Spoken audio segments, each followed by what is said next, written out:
નમસ્કાર વિદ્યાર્થી મિત્રો, આયુપીએસસી નામકરણ આપણે ચાલી રહ્યું છે એની સઘન પ્રેક્ટિસ તમે બધા વિદ્યાર્થીઓ કરતા હશો.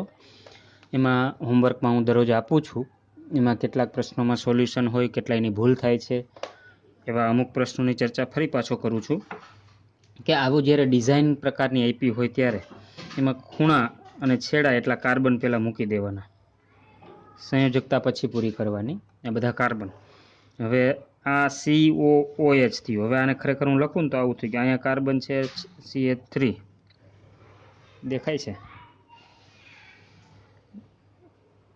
CH3, પછી બીજો CH2, ત્રીજો CH હારે Br, ચોથામાં CH હારે Br, પછી CH2 અને પછી C ડબલ બોન્ડ O અને OH. એનો મતલબ એવો થયો કે આ આખો જે છે એ શું છે, COOH, આ CH2, CHBr. તો અહીંયા 1 2 3 4 5 અને 6. એટલે આના નામકરણ માટે પહેલાં શું આવશે? હેક્સ. આ બે પૂર્વક છે, 3 ને 4 બ્રોમો, તો 3 4 ડાયબ્રોમો, ડાયબ્રોમો. પછી એક ઉપર 1 ઓઇક એસિડ. બરાબર, આવું થાય નામકરણ. પછી આ નામની વાત કરું તો સાયક્લોહેક્ઝેન છે ને એમાં ડબલ બોન્ડ ઓવર, મતલબ ખૂણા જગ્યાએ કાર્બન મૂકો તો સાયક્લો હેક્ઝેનોન એક જ છે એટલે તો એ એક ઉપર જ છે એટલે સાયક્લોહેક્ઝેનોન થશે. આ 1 અને 2 આ બેન્ઝીન છે, 1 2 બેન્ઝીન ડાયોલ, ડાય વત્તા ઓલ ભેગું કરી નાખવાનું, ડાયોલ. પછી આ શું છે તો કે સાયક્લો પેન્ટેન છે, પણ એક ડબલ બોન્ડ છે અંદર એટલે સાયક્લોપેન્ટીન. એમાં નંબર આપવાની જરૂર નહીં. તો આવા પ્રકારના નામકરણ આપણે પાસે હતા. હજી આજે વધુ નામકરણ આપીશ અને હોમવર્ક માટે વધુ પ્રેક્ટિસ માટે. પણ એક એમાઇન સંયોજનોના નામકરણની આપણે ચર્ચા કરી અને પછી આગળ થિયરીમાં ભણશું અને સાથે સાથે નામકરણની પ્રેક્ટિસ ચાલુ રાખશું. એમાઇન એટલે NH2. એને પહેલાં થોડુંક સમજીએ. NH2 નો ઉદ્ભવ ક્યાંથી થયો તો કે એમોનિયામાંથી. NH3 એટલે એમોનિયા. એમાંથી એક હાઇડ્રોજન હું કાઢી નાખું, એની જગ્યાએ R સમૂહ લગાડી દઉં, R એટલે મિથાઇલ, તો શું વધ્યું તો પછી એક H જતો રહ્યો, એની જગ્યાએ આવું આવ્યું મિથાઇલ. ઇથાઇલ લગાડી દઉં તો CH3 CH2 NH2. બેન્ઝીન લગાડું તો NH2, આવું થયું ને. તો આને એમાઇન પ્રત્યય લાગે છે, મિથેનેમાઇન. આનું નામ શું થશે? ઇથેનેમાઇન, બેન્ઝીનેમાઇન. પણ આનું બીજું H કાઢી નાખું એટલે હવે દ્વિતીયક એમાઇન કહેવાય આને. CH3 બે બાજુ CH3 લગાડી શકું તો બરાબર, NH એક બાજુ C6H5 એટલે બેન્ઝીન જ કહેવાય, C6H5 આટલાને કહેવાય, અને અહીંયા CH3 લગાડી દઉં તો આનું નામકરણમાં શું થાય તો કે આ કાર્બન નથી, સળંગ શૃંખલા નહીં થાય. અહીં 1 ને 2 આની ક્રમ મળે નહીં એટલે આટલું ઇથેનેમાઇન થયું. અને કેની સાથે મિથાઇલ જોડાયેલો તો કે N સાથે. નંબર આ મળશે નહીં એટલે આનું નામ થશે N methyl ethanamine, N methyl ethanamine. પછી એવી જ રીતે આ બેન્ઝીન ચક્રને એમાઇન લગાડી દઉં એટલે બેન્ઝીનેમાઇન, અને એની સાથે મિથાઇલ એટલે N મિથાઇલ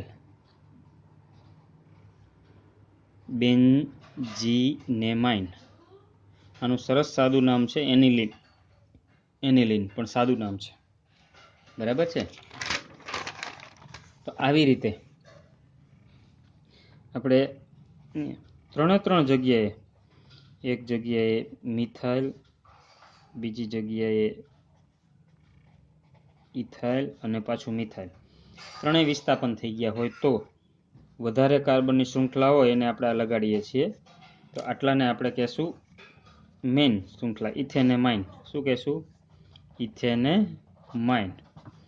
આગળ આપણે લગાડશું N સાથે કોણ જોડાયેલું છે? મિથાઇલ. મિથાઇલ કાર્બન હોય તો એનો ક્રમ હોય 1 2. આ N ને ક્રમ હોય નહીં. એટલે આનું નામ થશે NN ડાયમિથાઇલ ઇથેનેમાઇન. તો આવી રીતે એનું નામકરણ એમાઇન, આ 3 ડિગ્રી એમાઇન થયું. NH આવે તો 2 ડિગ્રી ને NH2 આવે તો 1 ડિગ્રી એમાઇન. બરાબર. એમાઇનને 3 ભાગ પડે, પ્રાથમિક, દ્વિતીયક ને તૃતીયક એમાઇન. તૃતીયક એમાઇન હોય એમાં 2 N સાથે જોડાયેલા હોય એટલે NN. કાર્બનને જ નંબર મળે છે, નાઇટ્રોજનને નંબર મળતો નથી ખાસ.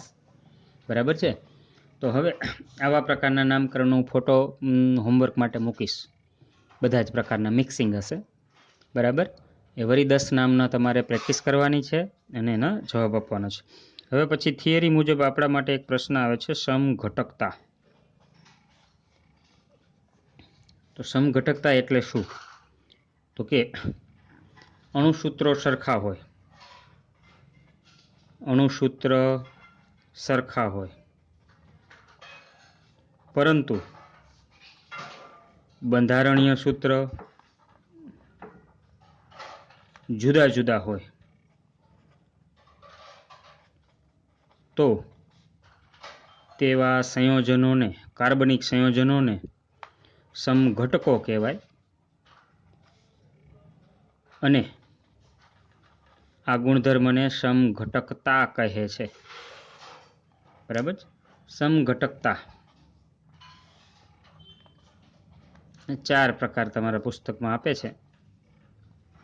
એક શૃંખલા સમઘટકતા, સ્થાન સમઘટકતા, ક્રિયાશીલ સમૂહ સમઘટકતા અને મેટામેરિઝમ ઇંગ્લિશ શબ્દ છે. બરાબર. આવી રીતે 4 પ્રકારની સમઘટકતા જોવા મળે છે. દરેકની વ્યાખ્યા અને ઉદાહરણ સમજો એટલે વ્યાખ્યા આપોઆપ ખબર પડે. આ જે એક ઉદાહરણ લખું છું એમાં તમે જોજો બધાના અણુસૂત્રો સરખા હશે.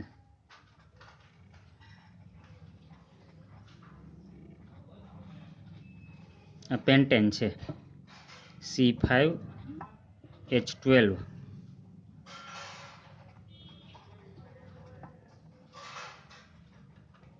આમાં 5 કાર્બન છે અને 3 3 6 3 9 10 11 12 H12 છે. પછી અહીંયા લખું છું CH3 CH3 CH3 CH3 C5H12. બધાની અંદર અણુસૂત્રો સરખા છે પરંતુ એની શૃંખલા જુદી જુદી છે. કાર્બનની શૃંખલા જુદી જુદી રીતે ગોઠવાયેલી છે. માટે આપણે એને શું કહીશું? શૃંખલા સમઘટકતા તરીકે ઓળખશું આપણે એને.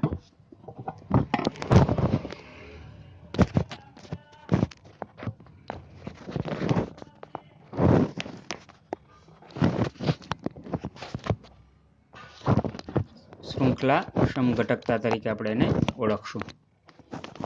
અણુસૂત્રો સરખા છે પરંતુ બંધારણીય સૂત્ર જુદા જુદા છે બધાના.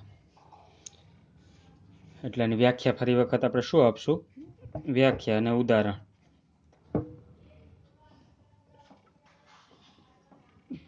જે કાર્બનિક સંયોજનોમાં અણુસૂત્રો સરખા હોય પરંતુ કાર્બનની શૃંખલા અલગ અલગ રીતે ગોઠવાયેલી હોય, શાખામાં હોય, રેખીય કે શાખીય હોય.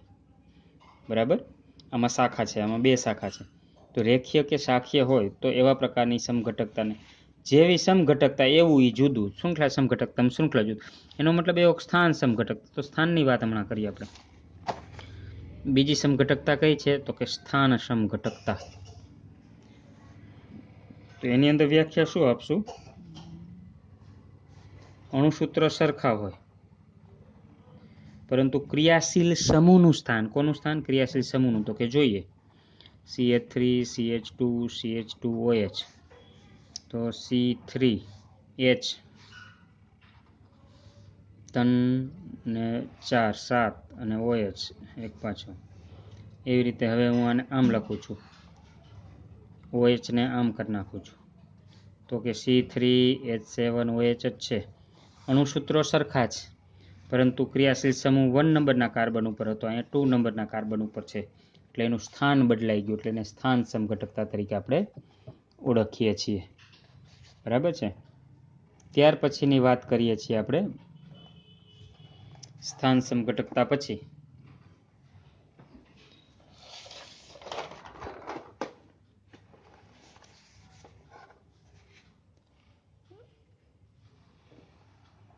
ત્રીજી સમઘટકતા ક્રિયાશીલ સમૂહ સમઘટકતા. જેવું જો અહીંયા OH હોય, Cl હોય કે ગમે તે હોય, પણ એ બધામાં અલગ અલગ આવે. તો ક્રિયાશીલ સમૂહ સમઘટકતાની અંદર વ્યાખ્યા પહેલા તો આપશું આપણે. અણુસૂત્રો સરખા હોય પરંતુ શું જુદું? તો કે ક્રિયાશીલ સમૂહ જુદું, આમાં સ્થાન જુદું. જેવી સમઘટકતા એવું એમાં જુદું હોય. તો એના બંધારણ જોઈએ આપણે. એમાં પેર આવે છે, પેલા જોઈએ. આલ્કોહોલ સાથે ઈથરની જ પેર હોય. આ ઈથર છે, 3 કાર્બન છે, તો 3 કાર્બન વાળો આલ્કોહોલ લઈ લ્યો તમે. આ બંને એકબીજાના સમઘટક છે. તમને એમ કે આનો ક્રિયાશીલ સમૂહ સમઘટક લખો એટલે ઈથર હારે આલ્કોહોલનો હોય. બરાબર છે. અણુસૂત્ર આપણે નક્કી કરી લઈએ. C3H9O.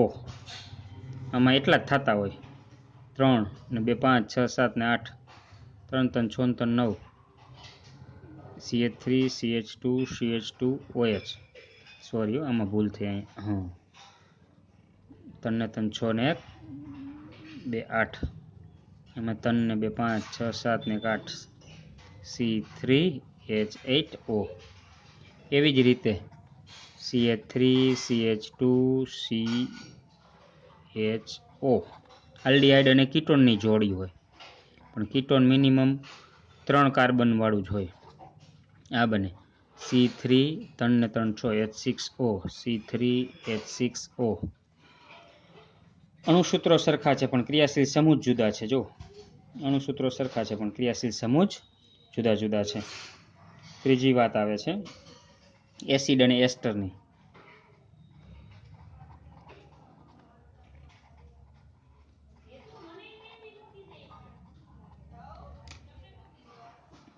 આ બેની વાત કરીએ તો C3H6O2, C3H6O2. બરાબર. તો આવી રીતે ક્રિયાશીલ સમૂહ સમઘટકતા પણ આપણે જોઈ શકીએ છીએ. અણુસૂત્રો સરખા હોય પરંતુ બંધ ક્રિયાશીલ સમૂહ જુદા જુદા છે, પણ પેર છે. એટલે આલ્કોહોલ સાથે ઇથર, આલ્ડીહાઇડ, કીટોન, એસિડ ને એસ્ટર એ જોડી હોય. એસિડ સામે એસ્ટર જ હોય. એટલે તમને આ એક આપે ને સમઘટકો, એટલે 2 તો હોય જ મિનિમમ. આનો ક્રિયાશીલ સમૂહ સમઘટક જણાવો, નીચેનામાંથી કયો છે તો આ થાય. આમનો કહીએ તો આ થાય. એવી રીતે આલ્ડીહાઇડ ને કીટોન એટલા જ કાર્બન વાળું એને સંયોજકતા પૂરી કરીને ગોઠવવાનું હોય. બરાબર છે. હવે ચોથી મેટામેરિઝમ સમઘટકતા. મેટામેરિઝમ જે છે એની આપણે વાત કરીએ છીએ. તો મેટામેરિઝમની